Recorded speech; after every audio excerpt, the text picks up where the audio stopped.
श्री राम रघुवंशी थे। इस वंश की जड़ें इक्ष्वाकु और सूर्य वंश से जुड़ी रही हैं। तो आज के समय में कलयुग में यह वंश आखिर कहां है और कैसे बदलते युगों के साथ इस वंश का विस्तार हुआ है, चलिए ये भी जान लेते हैं। दोस्तों, हिंदू धर्म के पौराणिक महाकाव्य रामायण में बताया गया है कि जब श्री राम ने वनवास से लौटने के बाद एक धोबी के कहने पर अपनी पत्नी माता सीता का त्याग किया था, तो माता सीता वाल्मीकि जी के आश्रम में जाकर रहने लगी। वहां उन्हें लव और कुश नाम के पुत्र प्राप्त हुए। लेकिन माता सीता के वियोग के बाद भी श्री राम ने कभी दूसरा विवाह नहीं किया और मर्यादा पुरुषोत्तम बने रहे। और जब लव और कुश को अपने पिता श्री राम के बारे में पता चला तो माता सीता ने धरती में समाधि ले ली। इसके बाद श्री राम ने लगभग 1100 सालों तक अयोध्या पर शासन किया और उसके बाद अपने पुत्रों और अपने भाइयों के पुत्रों को सारा राज सौंपकर खुद जल समाधि ले ली। और श्री राम के बाद उनके पुत्र लव और कुश ने इस वंश को आगे बढ़ाया। समाधि लेने से पहले श्री राम ने कुश को दक्षिण कौशल, कुशस्थली और अयोध्या राज्य सौंपा। वहीं लव को पंजाब का राज्य सौंपा गया और लव ने लाहौर को अपनी राजधानी बनाया। इनके अलावा श्री राम के भाई भरत के 2 पुत्र ताकर्ष और पुष्कर थे। लक्ष्मण जी के पुत्र चित्रांगद और चंद्रकेतु और शत्रुघ्न जी के पुत्र सुबाहु और शूरसेन थे। मथुरा का नाम पहले शूरसेन था, इसीलिए पूरा राज्य इन सभी में बांटा गया।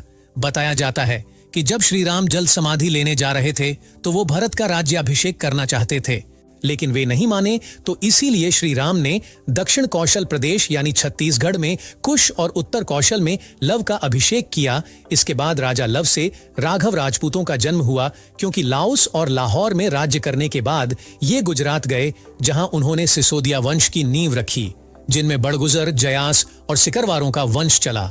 इनके अलावा सिसोदिया राजपूतों के वंश में बैछला और गहलोत भी लव के वंश के भाव के वंशज आज भी श्री राम के जिंदा वंशजों के रूप में इस धरती पर मौजूद है। इतिहास बताता है कि कुश से कुशवाह राजपूतों का वंश चला, कुश से अतिथि और अतिथि से निषधन, निषधन से नर, फिर नर से नभ हुए और ये वंशावली आगे बढ़ते बढ़ते महाभारत काल तक पहुंची। माना जाता है कि जो लोग खुद को शाक्यवंशी कहते हैं वे भी श्री राम के वंशज हैं। राजा कुश ने अपना राज्य पूर्व की तरफ फैलाया था और आज भी माना जाता है कि थाईलैंड के राजा श्री राम के वंशज ही थे। तभी तो आज भी थाईलैंड में रामायण को पूरा महत्व दिया जाता है और यहाँ के राजा को राम की उपाधि देने का चलन है। तो साबित होता है कि वर्तमान में जो सिसोदिया, कुशवाहा, मौर्य, शाक्य, बैछला और गहलोत को मिलाकर जो राजपूत वंश हैं, वे सभी भगवान प्रभु श्री राम के वंशज हैं। इसके अलावा अगर आप हिंदू पुराण के पन्ने पलटेंगे तो पता चलेगा कि पुराण में लव और कुश के वंशजों के अलावा 30 और सूर्य वंश कुल के राजा पैदा हुए, जिनमें एक गौतम बुद्ध भी है। इसीलिए आज भी बौद्ध धर्म को मानने वाले लोग रामायण को पूरा सम्मान देते हैं और खुद को हिंदू कहते हैं। लेकिन अब सवाल यह उठता है कि क्या वर्तमान समय में भी श्री राम के वंशज मौजूद हैं? और हजारों साल पहले श्री राम के वंशजों के इतिहास का सवाल फिर क्यों उठाया गया? तो आपको बता दें कि 2019 में जब श्री राम मंदिर मामले की सुनवाई हुई, उस दौरान सुप्रीम कोर्ट में श्री राम के वंशजों के बारे में प्रश्न उठाया गया था। फिर जब अयोध्या में श्री राम मंदिर की नींव रखी गई तो यह मांग की गई कि क्या आज भी श्री राम के कोई वंशज धरती पर जिंदा है? तब जयपुर के राजघराने से कुछ लोग सामने आए और उन्होंने अयोध्या में राम मंदिर को लेकर अदालत में चल रही सुनवाई के दौरान गवाही दी। आपको बता दे कि जयपुर राजघराने के पूर्व महाराजा भवानी सिंह की बेटी दिया कुमारी ने सार्वजनिक तौर पर कुछ सबूत पेश किए थे, जिससे जाहिर होता है कि ये राज परिवार भगवान राम के बड़े बेटे कुश की वंशावली में आता है। वो कुशवाहा वंश के वंशज हैं। दिया कुमारी पूर्व राजकुमारी और राजस्थान के राजसमंद से मौजूदा भाजपा सांसद रह चुकी है। उन्होंने अदालत में एक पत्रावली दिखाई जिसमें भगवान श्री राम के वंश के सभी पूर्वजों का नाम क्रमवार दर्ज है। इसी में 289वें वंशज के रूप में सवाई जय सिंह और 307वें वंशज के महाराजा भवानी सिंह का नाम लिखा है। वहीं जयपुर राजघराने की महारानी पद्मिनी और उनके परिवार के लोग भी श्री राम के पुत्र कुश के वंशज ही हैं।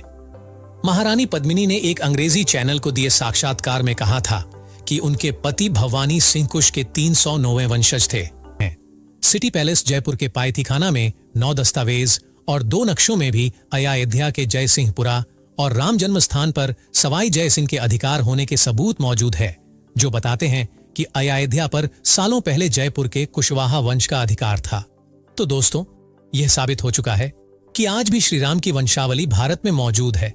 और लगातार बढ़ती ही जा रही है। हम सभी श्री राम के वंशज हैं, क्योंकि त्रेता युग से पहले ही हमारा भारत अखंड भारत हुआ करता था और हम सभी उन्हीं की संतानें थी। दोस्तों, आशा करते हैं कि आपको यह वीडियो पसंद आया होगा।